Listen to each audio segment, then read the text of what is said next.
Hello, and in this episode of the Hotlapper we have three new cars. We have the GolfR, we have the GR Corolla, and we have the FL5 Type R, and these are the cars currently on the leaderboard, with the Civic Type R FK2 at the top with an 8-minute 13. Will the three cars be able to compete? Will the FK2 get taken off the top? Let's find out. And it's actually the GolfR which has the most power of these three cars. It's 335 horsepower. The Toyota has 300 and the Type R has 320. Type R getting the initial lead, but the Toyota is close on its heels. Now the Toyota GR Corolla, it's a really nice car. It's got four-wheel drive as well, so we'll see where that gets it. It should be rather quick in the corners because it can bolt out of the exits, and it's also quite a small, nimble car as well. The only thing with the Toyota I found driving this was it's quite peaky, so you do have to make sure that you're on boost, and you also have quite short gearing, so sometimes in some corners you need to make sure you're in the correct gear. But as we can see for now, it's the Type R that's in the lead. Type R's are all great, they're all doing well at the Nürburgring, especially on these tests that we're doing. And as I said before, the FK2 is the current leader. It beat the FK8, which no one expected, but that's the time that they both got. The GolfR, really far behind. I actually expected it to be much quicker. I thought it would be competing with the Type R, to be honest with you. But as we can see in this, it's lagging behind both the Toyota and the Honda. And I think the reason the Golf is so far behind is probably its weight, and there's a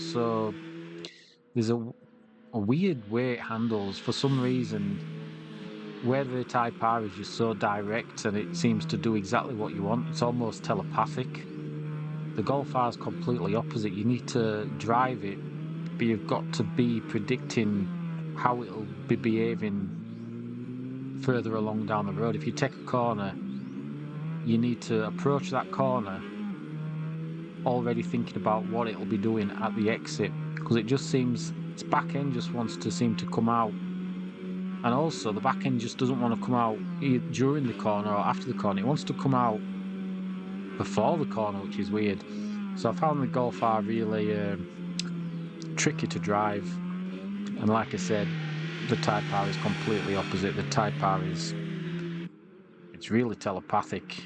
All you do is steer the wheel and the car sort of takes care of the rest. In comparison, if you take a corner in the Type R, if you get to the exit and typically you'd start losing grip on the front end as you exit the corner, but in the Type R, the back end seems to compensate for that. It will come out where you'd expect the front wheels to start losing grip, but the back end comes out, gives you that rotation. Your front wheels don't need to lose grip. In fact, it's got all the grip, so you just keep it floored and you go, and that's what's giving the Type R such the advantage. In the exits of the corners, it's outdoing the Toyota, which is four-wheel drive, and it's also doing the Golf R, which is also four-wheel drive.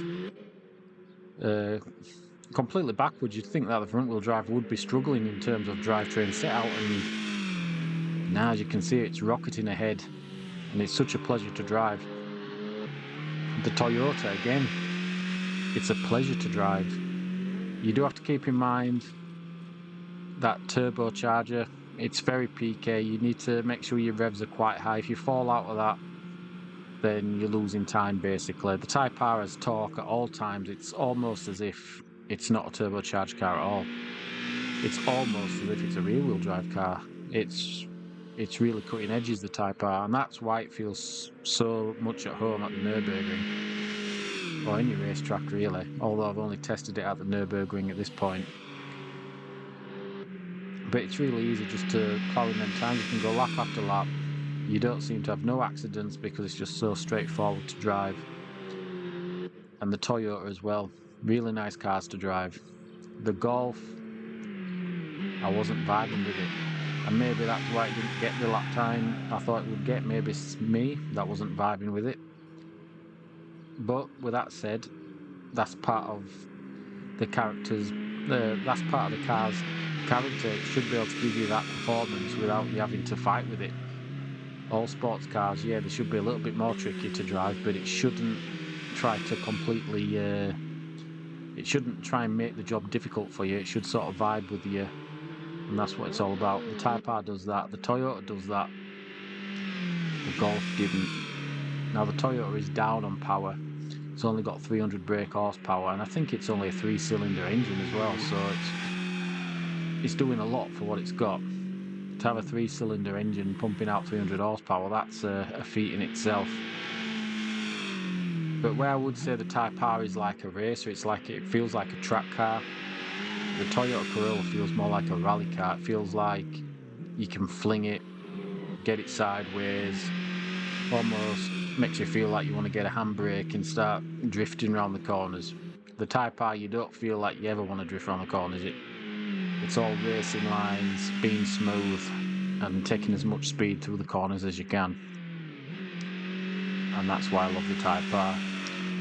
The FK2 and the FK8, similar fashion. The FK2 didn't have the nice slidability at the back like the FK8 and the FL5 do, but it did seem more raw and sharp on turning, which give the FK2 the top spot on the leaderboard at the moment.